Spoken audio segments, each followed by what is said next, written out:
आज Doubtnut app download करें।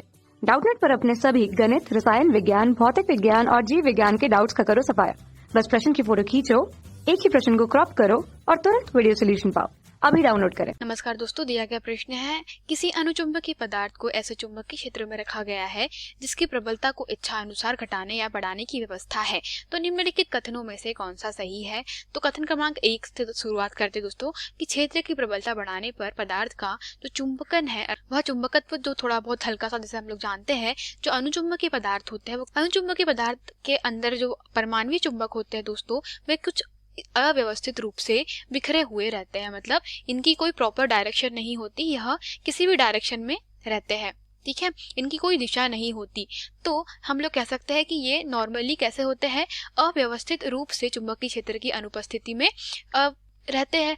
अब क्या करेंगे, अगर हम लोग चुंबकीय क्षेत्र आरोपित कर दे, ठीक है, तो चुंबकीय क्षेत्र आरोपित करने के बाद क्या हो जाए, चुंबकीय क्षेत्र लगाने पे ये जो परमाणु चुंबक होते हैं दोस्तों, क्या होता है, इनके ऊपर बलयुग्म आघूर्ण कार्य करता है। तो बलयुग्म आघूर्ण कार्य करके क्या करेगा, इसे चुंबकीय क्षेत्र के समांतर कर देता है। और अगर हम लोग बात करें इसको चुंबकीय क्षेत्र के समांतर करने का मतलब यह होता है कि अगर यह चुंबकीय क्षेत्र के समांतर हो रहा है तो मान ले कि यहाँ पर N लगा हुआ है और यहाँ पर S लगा हुआ है, तो चूंकि यह क्या हुआ है, चुंबकीय क्षेत्र के समांतर हो गया है, तो इसमें हम लोग कह सकते हैं कि यह क्या करेगा, अल्प चुंबकत्व धारण कर लेगा। अर्थात हम लोग कह सकते हैं कि इनमें अल्प चुंबकत्व धारण करने का गुण आ जाता है। ठीक है, तो यहां से अगर हम लोग देखें तो जैसे ही चुंबकीय क्षेत्र का मान बढ़ा दिया जाएगा दोस्तों, ऑब्वियस सी बात है कि चुंबकत्व कैसा हो जाएगा, हल्का सा बढ़ जाएगा। और जैसे ही क्षेत्र का मान कम कर दिया जाएगा तो चुंबकत्व भी थोड़ा सा कम हो जाएगा। तो जो विकल्प दिया गया है, पहला कथन जो दिया गया है कि क्षेत्र की प्रबलता बढ़ाने पर जो पदार्थ का चुंबकन है वो बढ़ेगा, तो दोस्तों यह कथन पूर्णतः कैसा है, सत्य कथन है। अब आते कथन क्रमांक 2 पर, जिसमें लिखा गया है, ठीक है, तो कथन क्रमांक 2 के अनुसार हमारे पास में यह कहा गया है कि जो ताप वृद्धि के कारण पदार्थ का चुंबकन बढ़ेगा अथवा घटेगा। तो हम लोग जानते हैं दोस्तों जो चुंबकीय प्रवृत्ति होती है वह ताप की कैसी होती है, व्युत्क्रमानुपाती होती है। और यह नियम किसके द्वारा दिया गया था, क्यूरी के द्वारा, मतलब क्यूरी के द्वारा दिया गया था। और यह जो ताप होता है इसे क्यूरी ताप भी कहा जाता है। तो दोस्तों यहाँ पे क्या कहा जाता है कि जो चुंबकीय पदार्थ होते हैं, ठीक है, अनुचुंबक जो पदार्थ होते हैं, अगर उनके ताप में क्या करी जाए, वृद्धि करी जाए, तो उनके जो चुंबक कण होता है, जो उनकी चुंबकीय प्रवृत्ति होती है दोस्तों, वो कैसी होती है, धीरे धीरे घटने लगती है। जैसे जैसे ताप बढ़ाया जाता है वैसे वैसे उनकी चुंबकीय प्रवृत्ति घटने लगती है।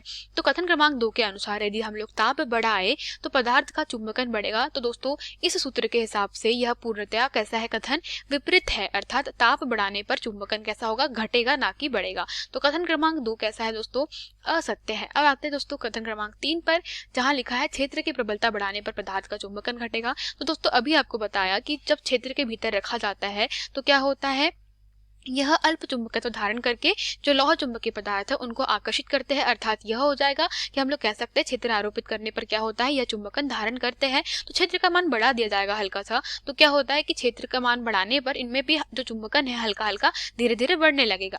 तो हम लोग कह सकते हैं कि क्षेत्र की जो प्रबलता बढ़ाने पर पदार्थ का चुंबकन घटेगा। तो यह कथन भी कैसा है, असत्य है। और चौथा लिखा गया है ताप वृद्धि के कारण पदार्थ का चुंबकन घटेगा। तो अभी दोस्तों आपको बताया यह जो हमारे पास में संबंध है जिसके कारण, मतलब जिसमें चुंबकीय प्रवृत्ति तथा ताप में संबंध दिया गया था क्यूरी के द्वारा, तो उसमें कहा गया है ताप का मान बढ़ाने पर क्या होगा, चुंबकीय प्रवृत्ति है उसका मान घट जाएगा। तो हम लोग कह सकते हैं ताप वृद्धि के कारण पदार्थ का चुंबकन घटेगा। तो यह कथन पूर्णतया सत्य है। अर्थात कथन क्रमांक 4 भी कैसा है, सत्य है। तो उपरोक्त में से कथन क्रमांक 1 तथा कथन क्रमांक 4 कैसे है, सत्य है। और बाकी जो है कथन वह हमारे जो असल फैक्ट है उनके कैसे विपरीत है। धन्यवाद। कक्षा 6 से 12वीं से लेकर नीट, IIT, JEE वो एडवांस के लेवल तक 1 करोड़ से ज्यादा छात्रों का भरोसा। आज ही डाउनलोड करें डाउटनेट ऐप या व्हाट्सएप करें अपने सारे डाउट्स 8400 400 400 पर।